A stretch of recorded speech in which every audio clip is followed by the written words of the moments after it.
ஒரே நாடு ஒரே தேர்தலுங்கிறத முதல்ல கொண்டு வந்தது காங்கிரஸ்.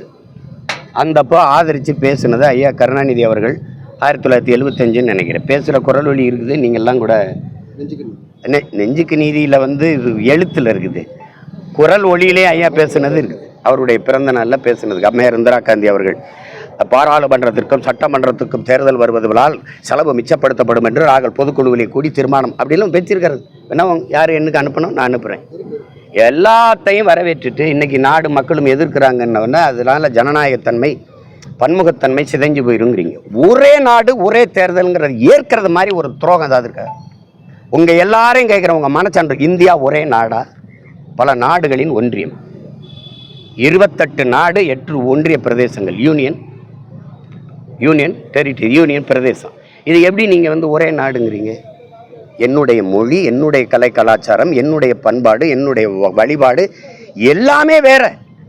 என்னுடைய உணவு பழக்க வழக்கம், உடை எல்லாமே வேற. இங்கே பாருங்கள், ஒரே முக்குளத்தோர்னு ஒரே சமூகம் தானே, ஒரே சமூகமாக தானே நீங்கள் பார்க்குறீங்க. தேவர் தானே. அகமுடையர் மறவருக்கு பொண்ணு கொடுப்பாரா? அகமுடையர் வந்து அக்கா மகளை கட்ட மாட்டாங்க. அக்கா மகளை கட்டுவாங்க, மறவர் கட்ட மாட்டாங்க. கல்லர் கட்டுவார். இது ரெண்டுக்கு மாறுபடுதா இல்லையா? சொல்லுங்கள். நீங்கள் மறவரில் வந்து எங்களுக்கு தாய் வழிய கிளை, அதனால சொந்த ரத்தம் ஆயிடுது. அக்கா மகளை கல்யாணம் பண்ண மாட்டான். அகமுடையரில் அக்கா மகளை திருமணம் பண்ணுவாங்க, கல்லரில் அக்கா மகளை திருமணம் பண்ணுவாங்க. ஒரே சமூகத்தில் இவ்வளோ மாறுபாடு இருக்குது. நீ அதை விட்டுட்டு ஒரே நாடு ஒரே இதெல்லாம் என்னது? ஒரே ரேஷன் கார்டை நீங்கள் ஏற்றிருக்கணும், ஒரே வரியை ஏற்றிருக்கணும், ஒரே கல்விக் கொள்கையை ஏற்றிருக்கணும். அப்போவே ஏற்றிருக்கணும்ல. சார், நீங்கள் விஜய் பற்றி சொன்னீங்க. அவர் சினிமா சாதாரண கூட்டம் கூடன்னு சொல்கிறீங்க. இப்போ எலெக்ஷன் நிற்க போகிறாரு, அப்போ இப்படி தான் இருப்பாரா? நீங்கள் என்ன அவர் வந்து சினிமா நடிகராகவே பார்க்குறீங்களா? அதை விடுங்க. ஏன் நீங்கள் எடுத்து அவரை விடுங்க. தம்பி போய் அதே பேசிட்டு வேண்டியதில்லை சார். இப்போ சனாதானத்தை பற்றி பேசின உதயநிதி வீட்டிலேயே வந்து பிராமண பூஜை பண்ணியிருக்காங்க, பிராமண தோஷம்னு சொல்லி பண்ணியிருக்காங்க. ஸ்ரீரங்கம் ரங்கராஜன் திருச்சியில் கைது பண்ணியிருக்காங்க. அது ஒரு கொடுஞ்செயல். நீங்கள் செஞ்சிட்டீங்க, பாத பூஜை செஞ்சுட்டு போங்க. அதை நான் இந்த மாதிரி நேர்காணலில் சொன்னதுக்கப்புறம் தான் அவரை வந்து உடனடியாக வழக்கு போட்டு உள்ள தள்ளிட்டீங்க.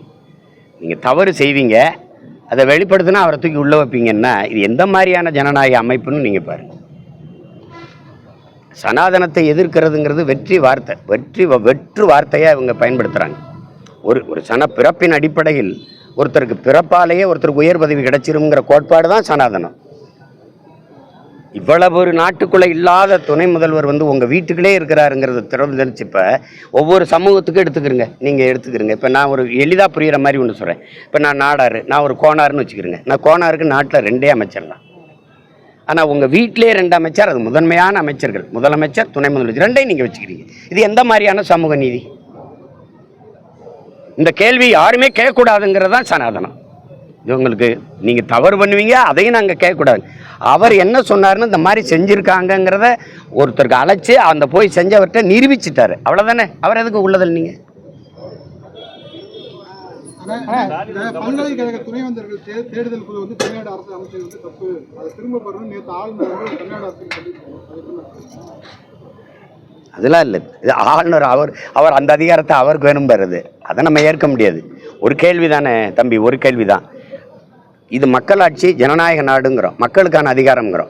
மக்களால் தேர்வு செய்யப்பட்ட 8 கோடி மக்களால் தேர்வு செய்யப்பட்ட மக்களின் பிரதிநிதித்துவத்தை பெற்ற ஒரு அரசுக்கு இல்லாத அதிகாரம் ஒரு நியமன உறுப்பினருக்கு இருக்குங்கிறத நம்ம ஏற்க முடியாது. அது சரியான ஜனநாயகம் இல்லை, மக்களாட்சியும் இல்லை, மக்களாட்சிக்கு நேர் எதிரானது. அதனால் இப்போ தமிழ்நாடு அரசு நியமிக்குதுன்னா அதை நம்ம ஆதரிக்கணும். அதுதான் சரியானது.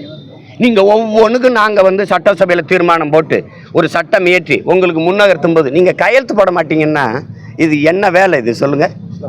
நாங்கள் தானே மக்களால் தேர்வு செய்யப்பட்ட ஒரு அதிகாரம் தான் மக்களுக்கான நலத்திட்டத்தை, மக்களுக்கான சட்டத்தை வரைய முடியும். அப்போ அதை அங்கீகரிக்கிறது தான் உன் வேலை. நீ அதை போட முடியாது, அதை செய்ய முடியாதுன்னா அதெல்லாம் சேட்டை. அதனால அதை ஆளுநர் சொல்கிறத நம்ம ஏற்க முடியாது. தமிழ்நாடு அரசு நியமித்ததை இப்போ இலங்கை அதிபர் வந்து டெல்லி வந்துட்டு போயிருக்காரு, அதை பற்றி என்ன நினைக்கிறீங்க? அதுதான் இப்போ அது நியாயமானது. எப்படின்னா அங்கே வந்து இவங்க வந்து அதானிக்கு வந்து அந்த காற்றாலை மின்சாரத்தை அங்கே நிறுவுறாங்க. நம்ம கடற்கரை ஓரத்துலையும் மலையடி வாரங்களையும், குறிப்பாக நம்ம நிலப்பகுதியில்.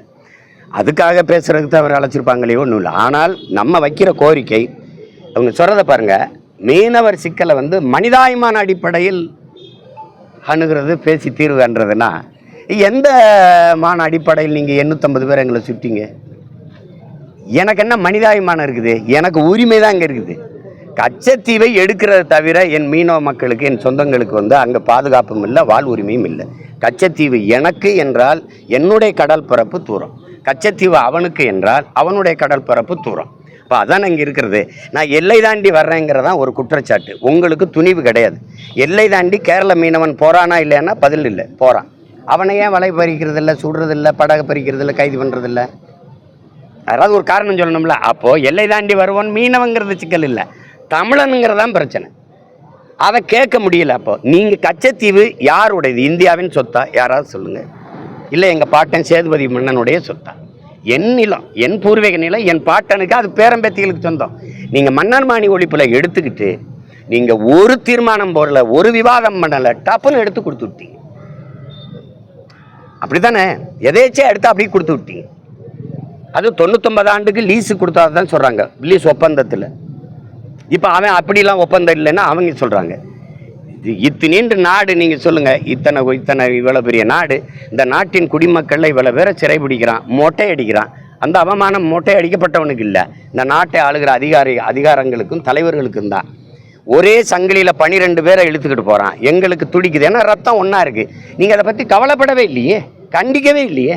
ஒரே ஒரு கேள்வி உங்கள் எல்லாத்தையும் கேட்குறேன். குஜராத்தில் ஒரு மீனவனை கைது பண்ண பிறகு பாகிஸ்தான் கடற்படையை விரட்டி போய் இந்திய கடற்படை இராணுவம் பிடிச்சு திருப்பி கொண்டு வந்துச்சா இல்லை? அதை மட்டும் பண்ணிச்சுல்ல.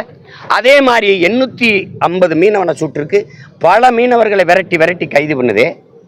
ஒரு தடவையாவது அங்கே நிற்கிற கடற்படை இராணுவம் எங்கள் மீனவ சொந்தங்களை கைது பண்ணும்போது தடுத்து பிடிச்சு மீட்டு கொண்டு வந்ததுங்கிற செய்தியை நீங்கள் யாராவது படிச்சிருக்கீங்களா? அப்புறம் நான் இந்த நாட்டின் குடிமகனா இல்லையாங்கிற கேள்வி எழுமா எழாத? அதை மட்டும் சொல். நான் வரி கட்டணும், வாக்கு செலுத்தணும், என் நிலத்தின் வளத்தை நீ சுரண்டி கொண்டு போகணும். எனக்கு உயிர் இல்லை, எனக்கு உணர்வு இல்லை, எனக்கு உரிமை இல்லை, எனக்கு வாழ்க்கை இல்லை. என் வாழ்க்கையை பற்றி நீ கவலைப்படாத. நீ வாக்கை கட்டி எப்படி வெக்கம் இல்லாம வீட்டுக்கு வர? எப்படி வர? பாதகம் செய்பவரை கண்டால் நாம் பயங்கொள்ளலாகாது பாப்பா, மோதி மிதித்து விடு பாப்பா, அவர் முகத்தில் உமிழ்ந்து விடு பாப்பா. அண்மை செய்திகளை உடனுக்குடன் தெரிந்து கொள்ள இணைந்திருங்கள் இயம்நாடு தொலைக்காட்சியுடன்.